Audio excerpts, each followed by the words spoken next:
Programme laugh line के साथ मैं नूर और हमारे आज के मेहमान हैं साबिक सदर परवेज मुशर्रफ साहब। मुशर्रफ साहब जरा कैमरे में अपनी शक्ल दिखाएं। मुशर्रफ साहब, कई केसेस में आपकी जमानतें हुई, अब तो खुश होंगे आप? बिल्कुल भी नहीं। तो क्या आपकी जमानतें नहीं होनी चाहिए थी? बिल्कुल भी नहीं। मुशर्रफ साहब, आपकी तबीयत तो ठीक है ना? बिल्कुल भी नहीं। लगता है मुशर्रफ साहब की वाकई तबीयत ठीक नहीं। डॉक्टर को बुलाती हूँ। डॉक्टर साहब,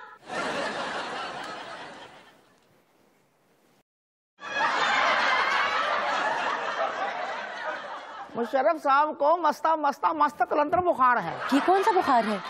इसका बहाना बनाकर ये इमरजेंसी नाफिज ना कर दें। नहीं, इनको आर्टिकल 6 का बुखार है। मुशर्रफ साहब, ये आर्टिकल 6 का भी बुखार होता है? ये आपको फिर बिल्कुल पता ही नहीं है। मुशर्रफ साहब, सुना है आपने बरतानिया वापस जाने की तारीख भी दे दी है। कौन सी तारीख दी है? कोई भी एक फिक्स तारीख कभी भी नहीं दी है। वैसे आपको इतना पक्का यकीन कैसे है कि आप पाकिस्तान से भागने में कामयाब हो जाएंगे? हमारे पास इंटेलिजेंस प्रूफ ऑफ एविडेंस है। वैसे मुशर्रफ साहब, आपके पाकिस्तान आने की असल वजह क्या थी? मैं समझ रहा था PMLQ दोबारा इलेक्ट होगी और वो जीतेगी और गवर्नमेंट बनाएगी, तो मैं यूनिफॉर्म उतार के एक सिविलियन प्रेसिडेंट अगले 5 साल में ये के देखूंगा और उस 5 साल के बाद मैं थैंक यू करके चला जाऊंगा। जी मुशर्रफ साहब, आप आज भी 1999 वाले तबले बजाने की कोशिश कर रहे हैं, जबकि इन तबलों के सुरताल खराब हो चुके हैं। आपको ये तबले चेंज कर देने चाहिए। सवाल ही नहीं पैदा होता कि मैं सोचूं भी कि उनको चेंज किया जाए। आप इतने केसेस से निकल गए और एक में फंस गए।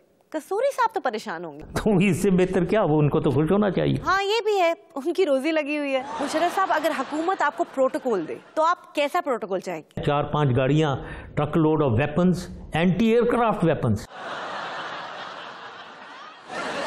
है ये नवाज शरीफ साहब? मुशर्रफ साहब, ये आपके पीछे क्या कर रहे थे? आप बड़े हैरान होंगे, वो मुझे इनवाइट करने आए थे फॉर लंच और डिनर और समथिंग। मुशर्रफ साहब, अब हमारे इंटरव्यू का टाइम खत्म हुआ और अब हम आपसे कहेंगे ये सब आप जा सकते हैं। Parade dismiss. बिल्कुल ऐसी डील करना चाहिए।